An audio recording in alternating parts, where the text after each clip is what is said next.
Everyone loves crossovers, so let's do a crossover with a significantly worse Mario Party game. I kid, but yeah, I'm not a big fan of Mario Party 10, despite the fact that I'm a huge fan of Mario Parties 1 through 9 plus DS. But don't worry, this entire round won't consist of me entirely just bad-mouthing Mario Party 10.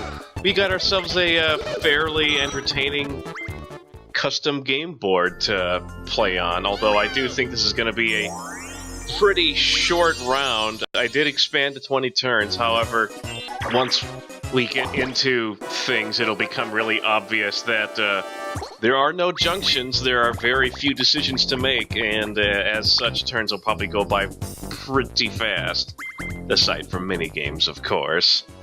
This board is being brought to us by SpongYoshi, or SpongYoshi. He hasn't commented on any of these videos to tell me how to pronounce his name. This is the fourth board that we've done from him. Previously, Music Park in Mario Party 2, as well as... Hold on, chance time is happening. I didn't even know one coin was possible. Alright then. Where was I? Oh yes. He also did the minigame Stadium remake and Keyturns from a couple of weeks ago. And I just now realized that I completely intended to zoom out and show just how small and short this board is, but I'll try and remember to do that next round. But rest assured, if you've not played Amiibo Party in Mario Party 10, aw dang, Popfly. It's a very simplistic board design with the main gimmick really being that the board will change based on what amiibo you attach, or scan, or whatever you want to call it.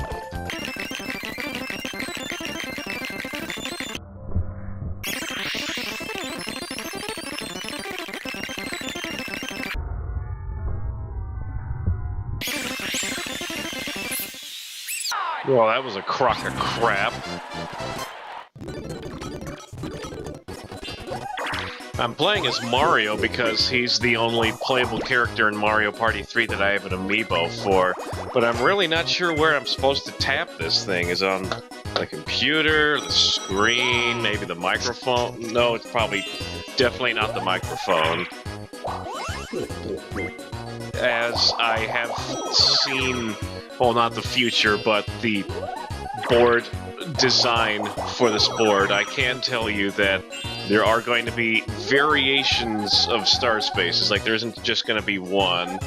So, essentially, eventually, we'll all get to a point where we're very high up on coins, and it'll just be a mad dash to get some stuff. And since this is Mario Party 3, where items rain down from the heavens, we might see some interesting tomfoolery with golden mushrooms and the like, and people taking multiple laps in one turn. But in order for that to happen, first I have to start winning some mini-games. They never gave me a thwomp. You know, this board would probably make for a really good Mario Party at 9.5 times speed. Now, remember when I did that a long time ago? You probably don't, but that's fine. Since this board doesn't really have junctions or a lot of decisions to make, you can expedite the process and probably very easily play at such high speeds. This music is getting on my nerves, and it's only like turn 3. This could be a problem. I mean, it's not bad music, it's the music that plays post-minigame in the dual board maps, but it's also intended to only be heard for about 10 to 15 seconds at a time at most, whereas, well, actually, these turns might not be that much longer than that, now that I think about it. Oh, another race? At least there's no carrots.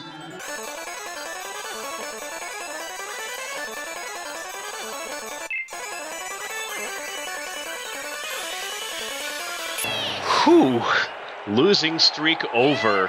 It was a little dicey there for a while, but isn't all of Mario Party dicey?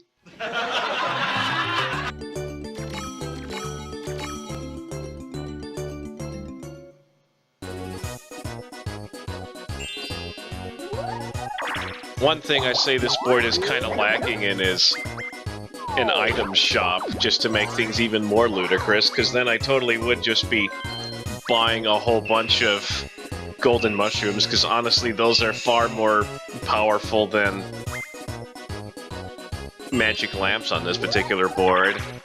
Although, as much as I'm disappointed that there's no item shop, at least there's no boo.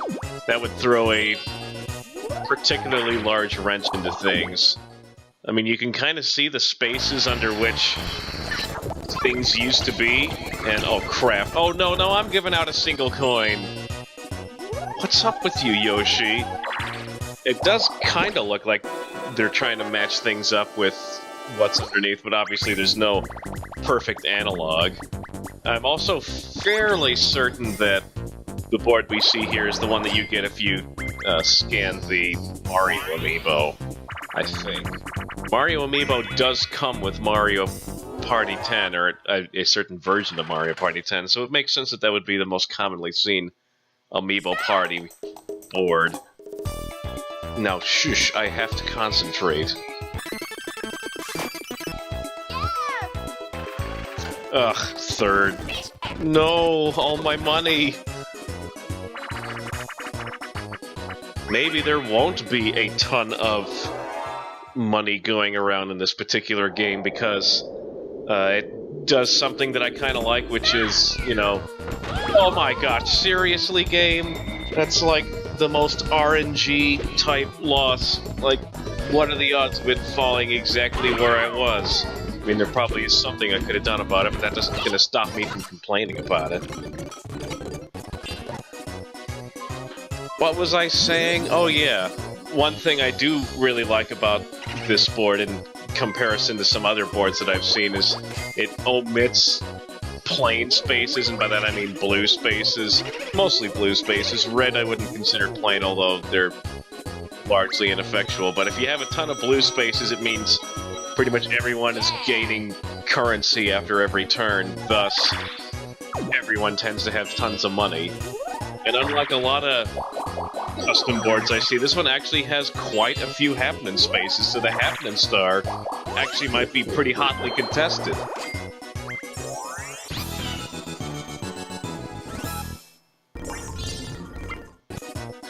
For those of you curious as to how Amiibo mode works in Mario Party 10, it kind of makes an attempt to replicate the classic Mario Party gameplay, except for the fact that, you know how in pretty much every game ever, you just press the A button to confirm and do stuff, and make selections on menus and all that sort of thing? Well, Amiibo Party and Mario Party 10, they're like, that's too easy. Why don't we have people scan an Amiibo? And since the number of things attached to a Wii U that can scan an Amiibo is always equal to exactly one, that trying to play this mode with multiple players, it actually makes it pretty darn tedious. You like how I bounced off of nothing there? Well, I guess it's merely in the... well, whatever. Today is not my day in terms of Mario Party 3 minigames. The difficulty hasn't changed. It's always been hard. It's always been hard. But seriously, I am not doing so great. I blame the fact that I'm playing as Mario, basically white bread of the Mario universe. Not really sure what Waluigi's trying to accomplish here. You know, I always wish that your Bowser suit would actually stay active if you landed on a Bowser space, and I don't know, it would have like the same effect as if you landed on Bowser with 0 coins. That'd be a nice way to give that item some use. But nope, instead, we're going to continue to drain the economy. Seriously, there are fewer coins out right now than there were at the start of the game. When everyone had 10, we had 40. Right now there are 36 coins combined between all of us. Considering the fact that we hand out at least 10 after every turn, that's kind of impressive that we've managed to pull that off. And now we have a battle minigame that's actually worth less money than a completely, totally not worth your time 5-coin battle, because that would have been 25. This is worth 23. Still want to win. Oh my gosh. This battle minigame, it always, like, intentionally makes you wait a super long time and keeps you on the edge of your seat for a whole, like, solid minute or so. Whereas this time they're like, nope, we got places to be. This is Amiibo party, and then just second one, just immediate. Quite surprising. If I could get out of having 0 coins, dumb, that'd be pretty nice. Not counting on it anytime soon, though. Man, Waluigi really wasted his Boo Bell. That item is pretty darn powerful considering we're on a board that includes no boos.